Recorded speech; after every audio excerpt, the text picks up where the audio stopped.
ठीक 7 दिन बाद IMF का वफद पाकिस्तान के मौजूदा $3 अरब के स्टैंड बाय अरेंजमेंट के पहले जायजे पर बातचीत के लिए पाकिस्तान पहुंचेगा। IMF जायजा इजलास से कबल ही निगरान हुकूमत ने गैस की कीमतों में रिकॉर्ड इजाफा कर दिया है। इसके अलावा हुकूमत पेट्रोलियम लेवी भी तारीख की बुलंद तरीन सतह पर पहुंचा रही है। पाकिस्तान और रूस के दरमियान रूसी तेल की फराहमी का लॉन्ग टर्म मुआहदा भी तय पा गया है कि जिसके बाद ये उम्मीद की जा रही है कि पाकिस्तान में पेट्रोल की कीमतों में वाज़ेह कमी आएगी। हमारे साथ निगरान वजीर तवानाई मोहम्मद अली मौजूद हैं। मोहम्मद अली साहब, बहुत बहुत शुक्रिया साथ देने का। रशिया से लॉन्ग टर्म मुआहिदा हुआ है, मुआहिदे के खदोखाल के बारे में बताइएगा, रेट के हवाले से, और कितने अरसे का मुआहिदा है?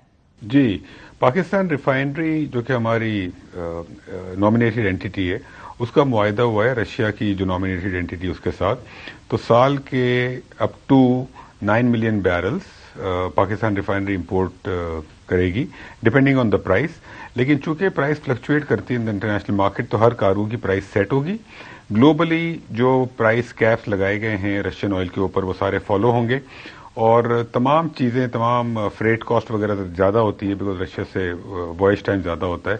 सब करने के बाद भी जो हमारा अंदाजा है कि पर बैरल $10 से $15 का फायदा होगा ऑन ईच बैरल। तो we looking at around $60 to $100 million of profitability, additional profitability for Pakistan refinery because of this transaction। और हमने 2 साल का एग्रीमेंट किया है उनके साथ ही।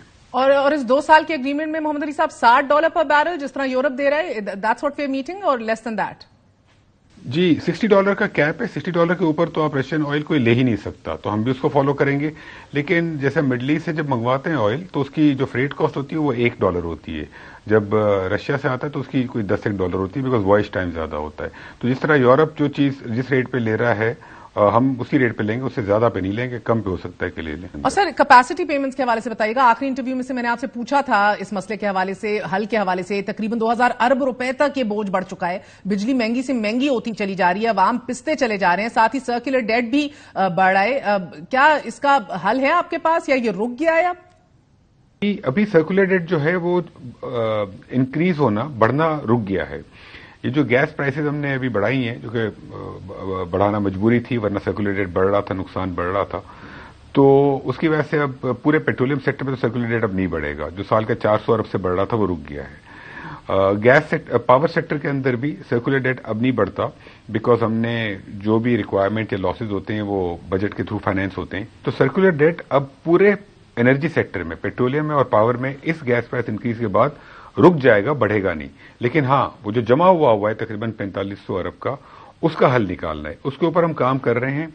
मेरा अपना ख्याल है कि इंशाअल्लाह अगले 2-3 हफ्तों के अंदर हमारे पास कोई विजिबिलिटी होगी कि इसका क्या सोल्यूशन हो सकता है, और फिर उसके ऊपर काम करना पड़ेगा। मोहम्मद अली साहब, गैस की कीमतें भी 194% बढ़ा दी गई है, रिपोर्ट हो रहा है 3 गुना इजाफा। लेकिन उम्रा को सब्सिडीज भी एज वी स्पीक जारी हैं। पहली बात तो 170-190% जो अखबारों में आ रहा है बिल्कुल गलत बात है। हाँ, कुछ लोगों के लिए बढ़ा है इस तरीके से, लेकिन सबके लिए नहीं बढ़ा। अब मैं आपको बता दूं, जो डोमेस्टिक सेक्टर है, जो हमारे कंज्यूमर्स हैं, आम आवाम है, उसमें जो 60% आवाम है, उसका गैस टैरिफ हमने बढ़ाया ही नहीं है। 60% आवाम जो कि हमारा गरीब तबका है, उसके मंथली बिल में सिर्फ 400 रुपए का इंक्रीज किया है, फिक्स 400 रुपए से उसका बिल बढ़ा है। कोई हमने गैस की प्राइस नहीं बढ़ाई है। और बाकी जो 40% है, उसको भी जिस जिस तरीके से इनकम लेवल बढ़ रहा है उस तरीके से रेट बढ़ रहा है। तो सबसे अमीर तबका है, जो कि सबसे ज्यादा गैस इस्तेमाल करता है, उसका टैरिफ हाईएस्ट होगा। जो मिडिल इनकम है उसका टैरिफ उससे कम होगा, और गरीब का तो इंक्रीज बिल्कुल ही मिनिमल है। मैं आपको नंबर आपके साथ शेयर कर लेता हूं ताकि ये क्लियर हो जाए। हमारे जो लोअर एंड कंज्यूमर हैं, जो 60% कंज्यूमर हैं, वो 31% गैस इस्तेमाल करते हैं, और उनका बिल जो है वो 11% है। तो जो 31% इस्तेमाल करते हैं लेकिन 11% की पेमेंट करते हैं, तो उनको तो हमने 1/3 ही चार्ज कर रहे हैं। जो अमीर तबका है, जो हमारे 3% कंज्यूमर है, वो 17% गैस इस्तेमाल करता है और 40% पेमेंट करता है। तो हमारे जो अमीर तबका है वो गरीब तबके को सब्सिडाइज कर रहा है। सर, मगर गैस बहरहाल है नहीं, मगर इसकी डिटेल अभी आपसे लूंगी। आईपीपीस के हवाले से जानना चाह रही हूं, जो आपने रिपोर्ट बनाई थी तहरीक इंसाफ के दौर में, बड़ी पॉलिसी के हवाले से होलिस्टिक रिपोर्ट उसको कहा जा रहा था। इम्प्लीमेंटेशन और एक्चुअलाइजेशन जो ऑन ग्राउंड है, उसमें जो फर्क था उसको आपने हाईलाइट किया। नुक्तों की हेर फेर से इतना बड़ा नुकसान होता है मुल्क का, उसको हाईलाइट किया। मुआहिदों की वजह से रियासत की मजबूरी को हाईलाइट किया। जितनी बिजली पैदा हो रही है जरूरत से दुगनी है, ये भी बताया। लेकिन एग्रीमेंट्स ऐसे हुए हैं कि कैपेसिटी चार्जेस دینے کے پابند ہیں ہم. یہ عوام آج بھی بھگت رہے ہیں. آپ کی رپورٹ میں اربوں روپے کی ایکسیس پیمنٹس ہائی لائٹ ہوئی over the years I P Ps کو because of different policy decisions. I P Ps پہ اپنی پوری رپورٹ کے اوپر آپ آج بھی سٹینڈ کر رہے ہیں, اور کیا لاگت سے بڑھ کر فائنینشلز میں جس طرح آئی پی پیز دکھاتی رہیں زیادہ ٹیرف کے لیے او این ایم, فیول, یہ ساری سیونگز بھی خود پاکٹ کرتی رہیں آئی پی پیز گارنٹیڈ ریٹرن سے کہیں زیادہ تقریباً 60-70% کمانے کے اعداد و شمار جو موجود تھے اپنی جگہ, you standing firm on all that? بالکل قائم ہے, بالکل قائم جی. دیکھیں اب آپ دو چیزیں, پہلی بات تو جو ہم نے رپورٹ میں لکھا تھا وہ سب صحیح ہے, فیکچوئل ہے. اس کے بعد ہم نے نیگوشیٹ کر کے جتنے ہمارے پاکستانی آئی پی پیز تھے ان سب کے تو ہم نے ٹیرف ڈالر سے کنورٹ کر کے روپی میں کر دیے تھے, یہ آپ کو معلوم ہے. آج کی تاریخ میں جو آئی پی پیز ہیں وہ میجورٹی انٹرنیشنل انویسٹمنٹس ہیں.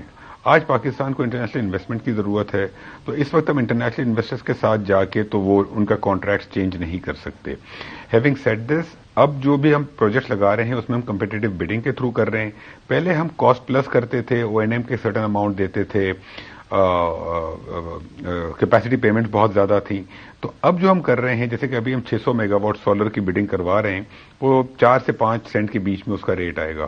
تو اب ہم across the board competitive bidding کروا کے وہ جو ماضی کی غلطیاں ہیں وہ کوشش کر رہے ہیں کہ وہ نہ ہو, اور انشاءاللہ وہ نہیں ہوں گی.